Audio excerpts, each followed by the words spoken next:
I think some of the key trends are going to be a renewed focus on the premium inventory. I think that publishers are going to be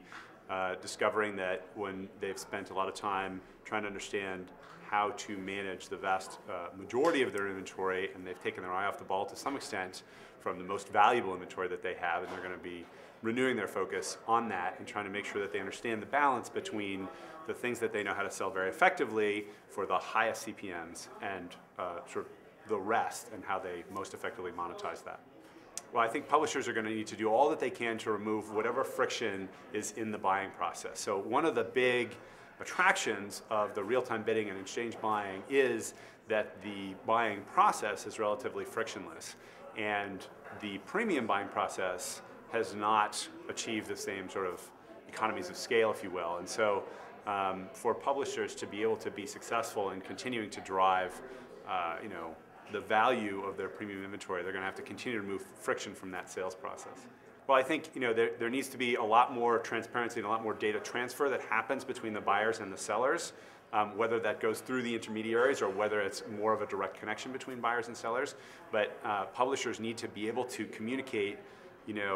what their value is, what they have available, what their prices are to a wide variety of demand sources without having to have it be on the phone or through faxes,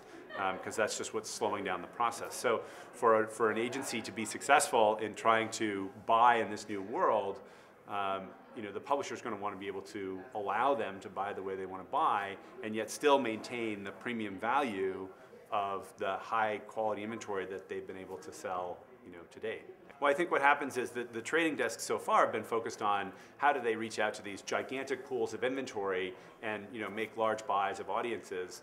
sort of without regard to the sources of those inventory to some extent. And I think what's going to have to happen is these trading desks, or the technology on the buying side, is going to have to be adapted to reach out to many more smaller pools of inventory that have many different characteristics, so that the publishers themselves can provide their own pools of inventory to the agency trading desks. And again, this comes back to how are we going to remove friction? I mean, one of the things I keep hearing from agencies is I got to make 100 phone calls to 100 different publishers to find out if they've got what I need available. Instead of that, how can I make a desk that can query 100 different publishers all at the same time and give me a sense of that in a minute instead of 5 hours? Now, I think there's a tremendous amount of opportunity in the industry to continue to drive value and drive cost out of the equation. So I'm very excited.